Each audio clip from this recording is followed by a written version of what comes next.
Certainly a tough act to follow, so I'm not going to make any attempt to follow it. I'm just going to launch my own little part of this evening's events. So I think everybody here knows who I am. I'm George Ferreter, and I'm a candidate for State Assembly here in District 42. We've been on the campaign trail now for quite a few months.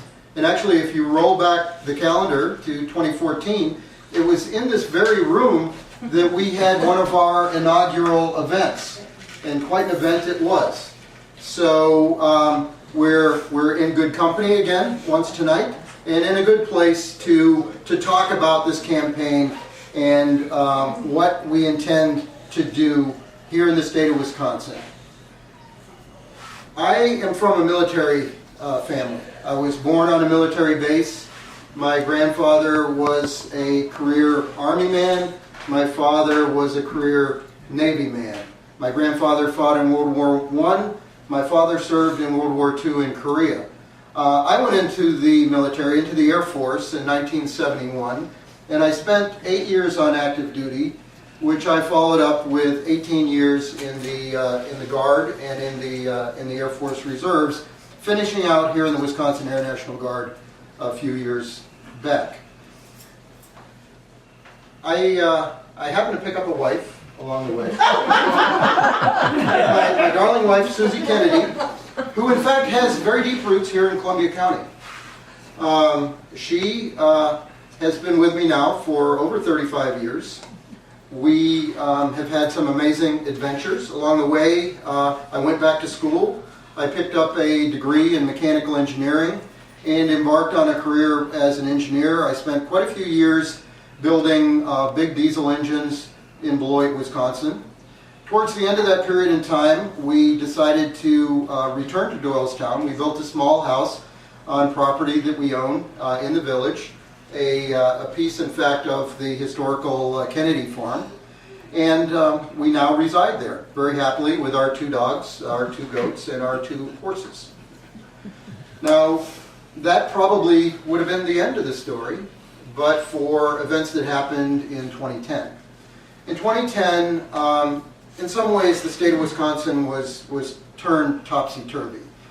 And emergent from that, I had the opportunity to run for local office. I ran for the village board of Doylestown in 2011, in the spring of 2011, with an eye to helping the village through what I saw at the time to be an immediate and imminent challenge extending from the budget repair bill, which offered budgetary challenges across the state for all sorts of governmental entities and had a broad spectrum impact on all sorts of people in the state. So I was elected village president. I've served 2 terms as village president and remain on the village board. In 2014, I had the opportunity to run for an elected delegate position in the DNR's Wisconsin Conservation Congress, and just this past April I was re-elected to that as a 2-year delegate. So I have some skills and abilities that I believe will be useful to the state of Wisconsin in the situation that we're in. Now, as we all know, Wisconsin has a wonderful progressive political tradition. Beginning back in the early 1900s with Bob La Follette, who famously cleaned house in this state and set the state up as a model for clean government and civic responsibility. The Wisconsin idea emerged wherein the university system, as it developed in its many parts, would play an active role in the life of the citizenry. And the state developed policies and programs for the public good that were really models for the rest of the country. Unfortunately, some of that was a little bit rocked backwards again beginning in 2012. We have a situation that's emerged over the past 6 years wherein policy decisions have been made not for the broader benefit of the citizenry in every case, but oftentimes for the benefit of the few. And that is not in keeping with who we are in Wisconsin. We've seen our public school system challenged, both at the very base level of our educators, and in terms of its funding and how it can look forward to continuing to grow and serve the needs of our children and eventually our grandchildren. This isn't good. It would be simply not good if somewhere along the line we hadn't seen the emergence of what now appears to be a parallel school system that is publicly funded but resides in the private sector. And to my mind, that's a grave challenge for us as citizens. In the Wisconsin Constitution, we have clearly stated requirements that the state is to provide a free public education of uniform quality to all students between the ages, I believe it's 4 and 20. There's no mention there of private schools or voucher schools or anything of the like. Now, while I will ardently support the right of any parent to educate their children in any way they see fit, the challenge for us as citizens is to ensure that the policies of the state are extended most broadly for the public good. And advancing a parallel school system that consists of schools that are in the private sector is not a positive thing. We've seen challenges to our Department of Natural Resources. The Department of Natural Resources in this state does much more than simply issue hunting and fishing licenses and make sure that people behave properly in the woods. It is our principal protector of the environment. And what we have seen in the past 5 years is a gradual diminishment of the stature of the DNR. Its research capabilities have been reduced. Its ability to enforce laws that protect the health and well-being of the public have also been reduced. That is not in keeping with our tradition of public policy for the public good. Remember that this is the state of John Muir. This is the state of Aldo Leopold and Gaylord Nelson. This is a state that has always been at the forefront of conservation and efforts to preserve the environment for the greater good.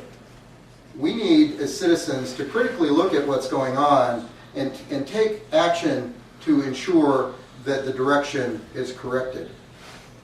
I can go on and on. I'm going to talk a little bit about the roads since Terry so kindly included it as a verse in his song. No matter where you go in this state in the summer of 2016, you're going to encounter bad roads. And not trivially bad. You're going to encounter roads that are badly potholed, that have checkered and damaged surfaces, that have broken shoulders, that are badly rutted. And that is not in keeping with what we expect as Wisconsinites. We expect that our local governments, that our county governments, and above all the state government, attend to business when taking care of the things that clearly are public sector responsibilities. The roads are important to us as individuals to allow us to conduct our daily business. They're also essential for agriculture and commerce.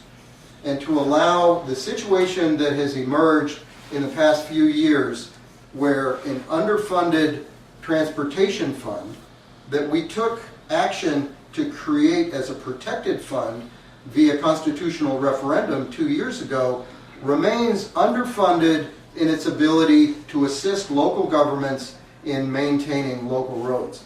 That's not right. Right. It's particularly not right when we see it in the face of large-scale metropolitan highway projects that are costing literally hundreds of millions of dollars that are being executed at the expense of our local and rural roads. Mm-hmm. So we need to move in a direction that will correct this. We also have adopted our Wisconsin waters as an element of our campaign.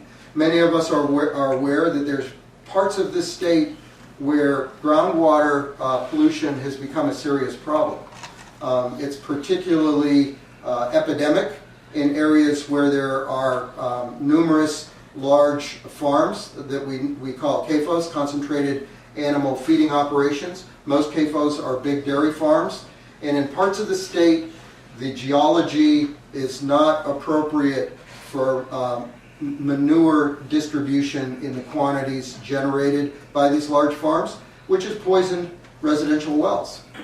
That's not our Wisconsin. Our Wisconsin is a place of clean water. It's a place where we drill our well on our home site and have a lifetime supply of good clean water. Or our municipal water supplies are untainted and we drink with confidence what comes out of our tap. And the CAFO groundwater pollution problem is not unique to Brown County or Kewaunee County where there is a concentration of CAFOs. On August 10th, I'm going to be attending a DNR public meeting in Fox Lake Township, and the topic of the meeting is the permitting of another CAFO in Dodge County, and this will be the third CAFO dairy in the watershed of Fox Lake. Fox Lake is a surface water that's used for recreation. Historically, it's been a famous fishing lake, and every year they have an increasing problem with algae blooms and weed outbreaks and loss of water quality. It, along with Beaver Dam Lake and many, many other surface waters in Wisconsin, are now on the DNR's list of impaired waters. That's not our Wisconsin. That's not our heritage, and that is not the direction that we want to go in. We embrace agriculture. Agriculture has been an essential part of our culture, and it will remain an essential part of our dynamic economy moving forward. But we need to find those management practices and those methods that will allow agriculture, even on the scale that farmers would like to practice it now, to be in harmony with the rural lifestyle that we enjoy. I could, again, go on and on. A fourth campaign plank that we have argued involves local control. The party in power historically and famously had adopted local control as an argument for years. That local control needs to be preserved. That local control is an essential responsibility of the community. We agree with that. What we disagree with are the 100 or 120 initiatives, acts, and other decisions that have extended from Madison over the past 5 years that have encroached on the ability of local governments to make decisions for the local good. There can be no better agency for protecting our local citizens from the encroachment of bad practices than the local governments themselves. So we need to protect that. We need to reverse the tendency that we've seen of local control being sacrificed for higher echelon governmental decisions. So I'm not going to go on and on with a litany of horrors. What I would like to do is engage everyone in a conversation that would perhaps get some of these things out on the table, or maybe a few others. I've had the occasion this campaign cycle to be more frequently engaged with voters than 2 years ago. And I regard that as a significant difference. We're not really doing things all that much differently, but the conversations we're having with citizens are different. And what it really returns to, I believe, in my mind, is a greater level of concern amongst the voters and a willingness to engage in a conversation that we didn't see 2 years ago. So I'm going to just spend a minute or so talking about our campaign. We relaunched our campaign actually formally quite a while ago, but advanced sort of under the radar for a while, sort of low key. That's all changing, and it's changing quickly because as we have reached out to voters, as we've had conversations at the village and township level, as we've had groups gather where we can discuss things, And where we have had telephone conversations or conversations with people at the doors, we understand that there's a different dynamic in 2016 than there was in 2014. And that dynamic plays to us as candidates. We believe that there is a pathway to victory, and it to some extent walks across my opponent and his role as the transportation chair. Roads has emerged as a consistent issue in almost every village and town board meeting that I go to. And humorously, we happened to find a piece of campaign literature that pertained to my opponent, and on that he was claiming that he was going to do something about roads. Well, that's on the face of it ludicrous. This man is running for his 5th term in office. He's been chairman of the Transportation Committee for 2 budget cycles. He created this problem, and he cannot hide behind a door card and claiming that he's safe.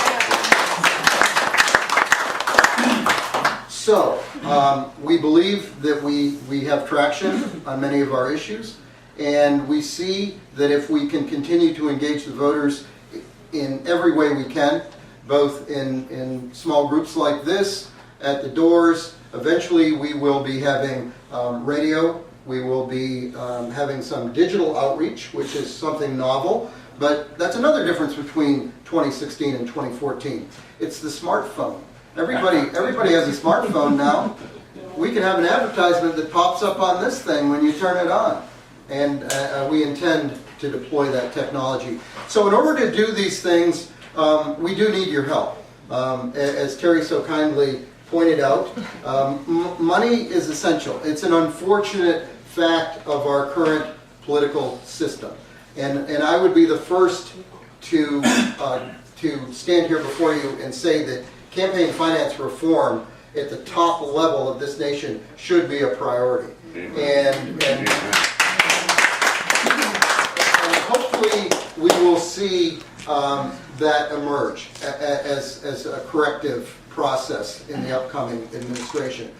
That said, that's not where we are in the summer of 2016. We need some money in order to do the things that we have to get done. So if you can support us in that way, we certainly appreciate it. If you can't, I can respect that as well. I'm certainly glad that you're here tonight, and let's ask the candidates some questions.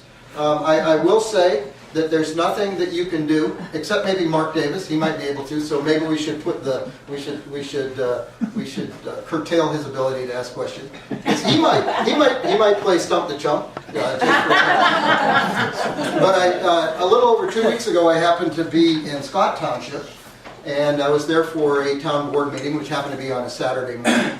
And curiously, when I entered the town hall and was given a copy of their agenda, I saw my name at the bottom of the agenda, not the top. Typically, a visitor is at the top of the agenda. I was at the bottom. And what I didn't realize was that I was there so that they would have an unlimited amount of time to challenge me on a wide variety of issues. I was on my feet for 1 hour and 10 minutes, and it would have gone on longer if I hadn't had to excuse myself because of other commitments. So I'm ready. I'm ready for you guys.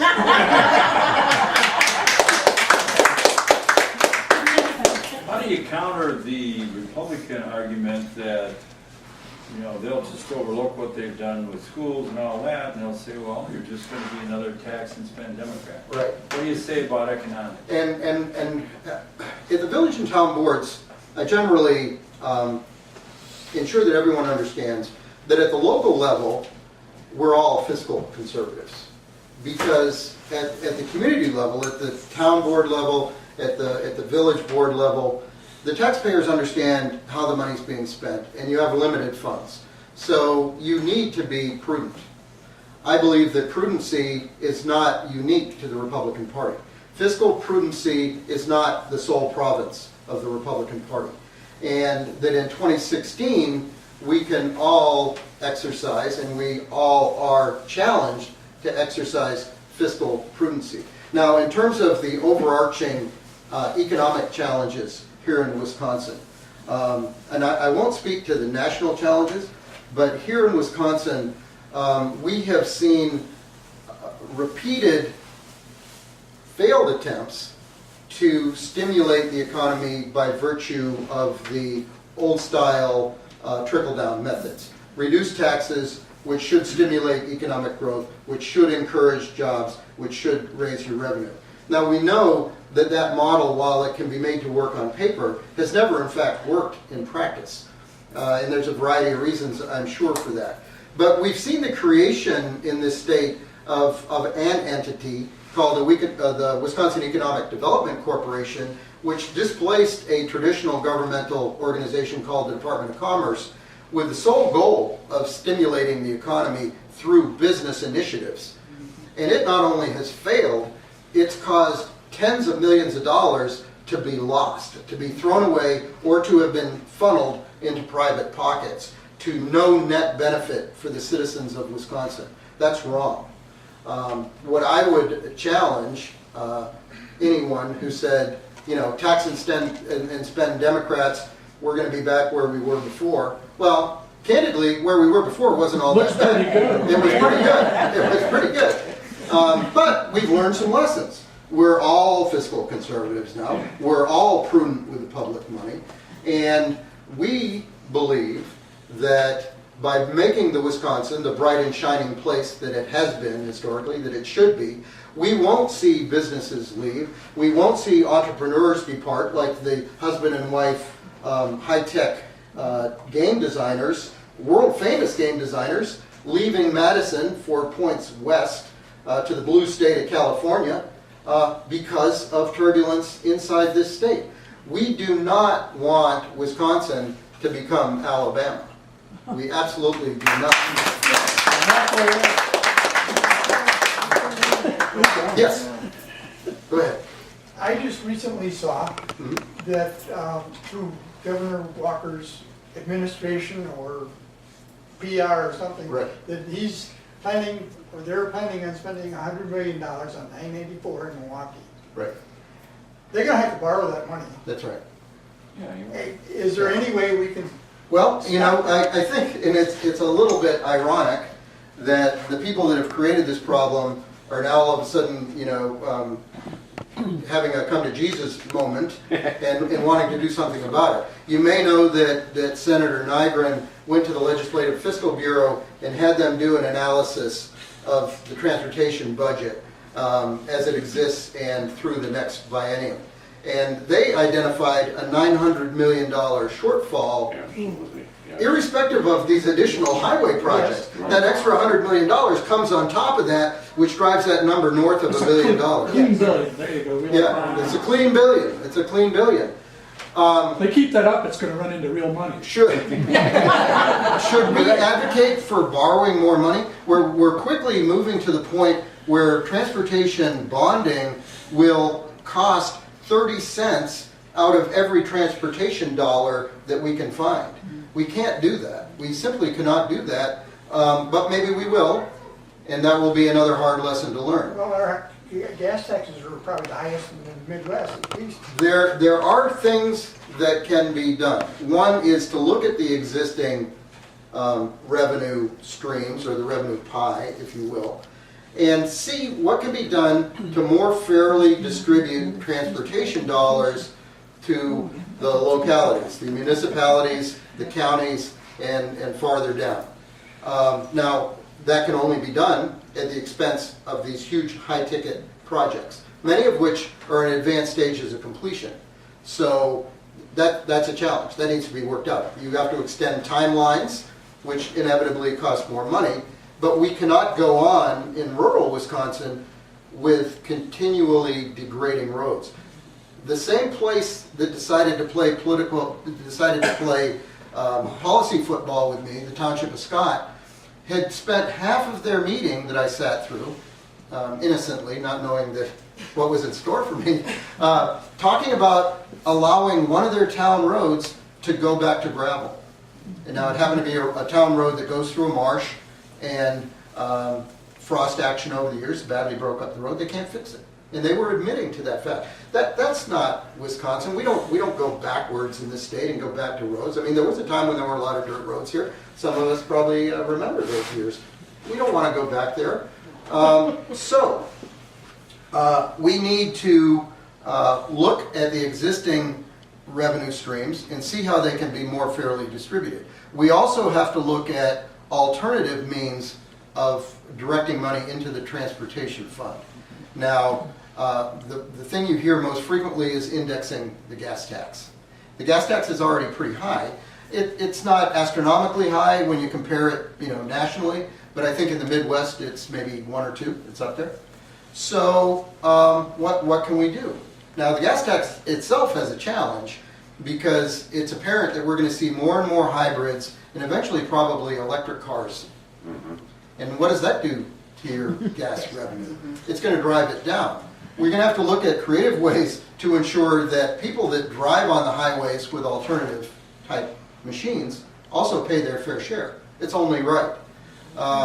There are other things that can be done. The town or the city of Lodi recently enacted a wheel tax.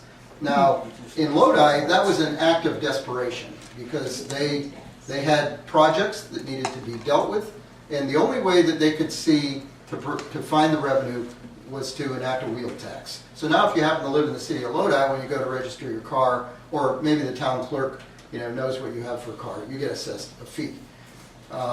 There are a variety of fees that could be considered. One might imagine that the people that use the roads the most, heavy commercial operators, many companies of which may only use Wisconsin as a transit from Chicago or points south to Minnesota or points north. We need to capture their fair share. They shouldn't be using Wisconsin roads for free. Now, in the township of Arlington last night, the issue of roads came up, and they were joking, but not really joking, about how large trucks are now using Richards Road, which is a town road that parallels Route 60, in order to avoid driving on State Highway 60 because it's become too rough. And that's what tears the roads up. And that's what tears the roads up. So, people that use our roads, we need to look at and make sure that everybody is paying their fair share. I'm certainly not advocating for some sort of broad-based tax to fund the transportation department, or the transportation fund. I believe that by looking critically at how the money is spent and ensuring that all areas get their fair share, and by creatively exploring alternative revenue streams that take into account use factors, that money can be added. And maybe we have to reach a little farther. A gentleman offered up a novel notion the other day, and he called it the six-pack tax. Now, in Wisconsin, we like to drink a lot of beer. What if you had a 50-cent surtax on every six-pack of beer that went directly to the transportation fund? You don't have to do a lot of math to realize that money turns into some pretty serious money fairly quickly. Now, the Tavern League wouldn't like it, but we have a bigger problem than how much Joe Sixpack pays for his beer. We got to fix these roads, and maybe that's something that could be considered. But whatever you do, it seems to me it's an investment.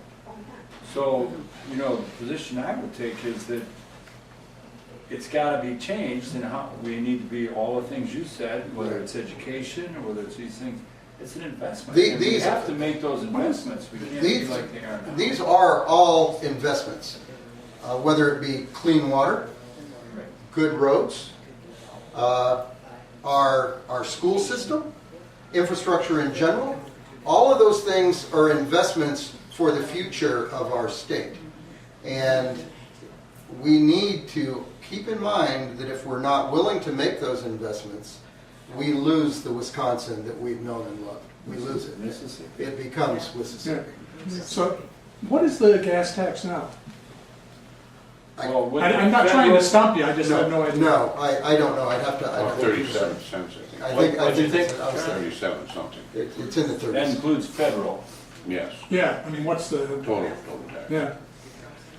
That'd be interesting, because on a percentage basis, it's a lot lower than it used to be, is my guess. I don't know when the last time Oh, I see what you're saying. they Yeah. adjusted it. I mean, Oh, yes, ma'am. Naive here, but is there a certain amount of the like the Wisconsin sales tax that goes to the transportation budget on a state level? Does anyone know? The short answer is no. No. Short answer. Monies that go into the general fund, some of that may be budgeted then to be allocated to the transportation fund. And once it's in the transportation fund, it's protected. Everybody may famously recall, the situation that happened in 2008 with a severe crisis due to a national economic dislocation that caused revenues to quickly drop off. There was some juggling of funds. And for a couple of years, the people on the other side of the aisle would always point to that. Doyle plundered the transportation fund. He looted the fund. Okay, fine. That's in our rearview mirror now by 8 years. Hey, George. Yes, ma'am. Gary screams no.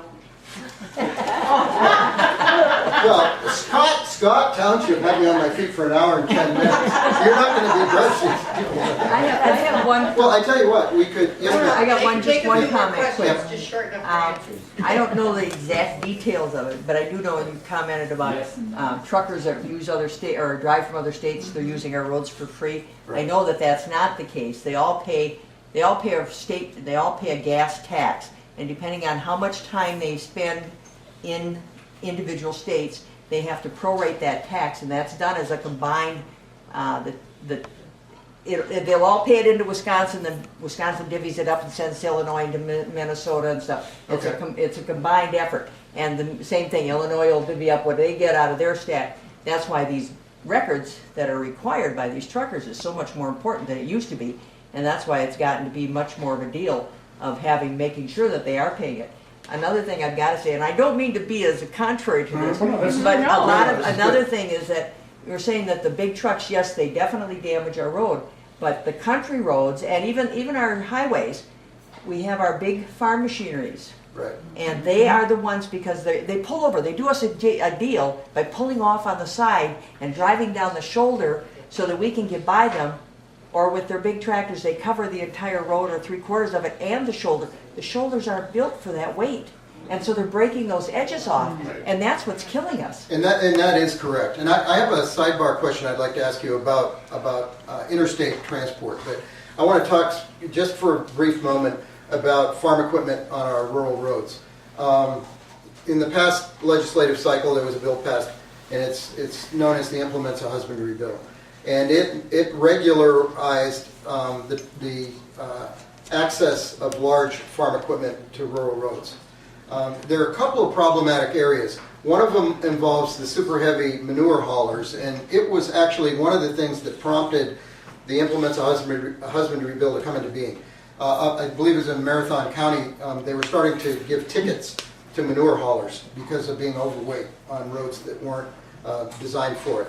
And so in order to correct that, a bill was passed that effectively made it legal for overweight vehicles to be on these roads. And that's a challenge for us because they do crush the roads. They rut them. On a lot of roads you can see the ruts on either side where the super heavy vehicles have been traveling, and they break the shoulders. And broken shoulders is very common, and it's become so extensive it will be very difficult to fix financially because it's so much of it. Some of the heavyweight manure hauling is associated with our concentrated animal feeding operations.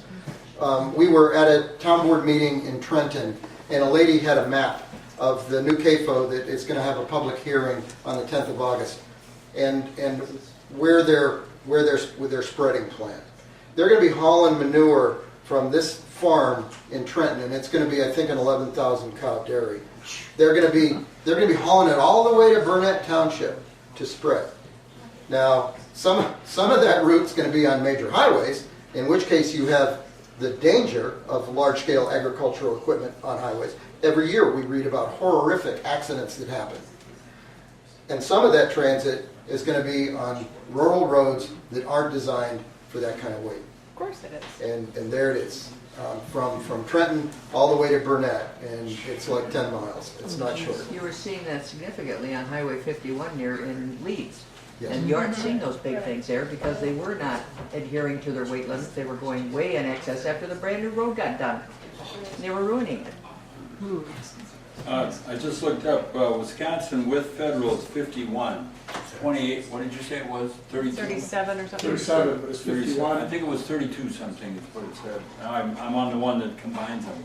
Minnesota's 51, Illinois is 57.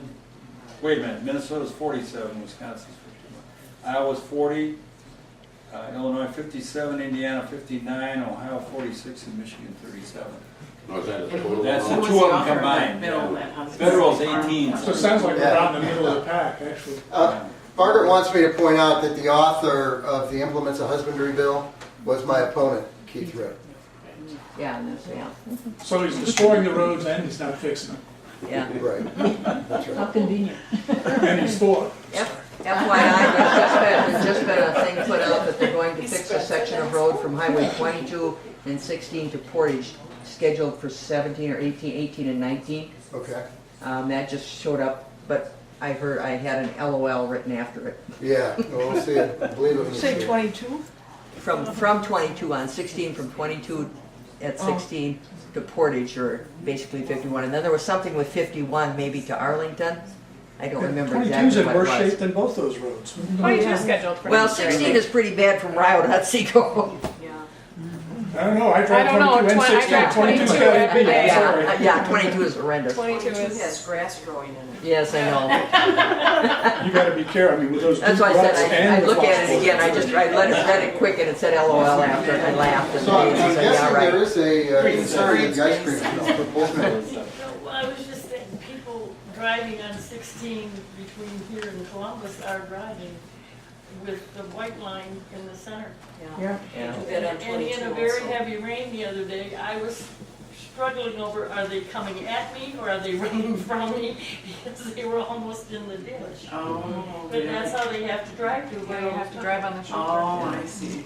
So, yeah. And you gotta get out of the ruts. And- Or you gotta be hugging the line, or you gotta be over it. If you drive down 22, you can see Kind of it. this pothole. So there was a study that was commissioned and executed, I think now about 8 or 9 months ago, that it looked at urban areas principally, but it did attempt to assess what the individual cost of driving on bad roads in Wisconsin is.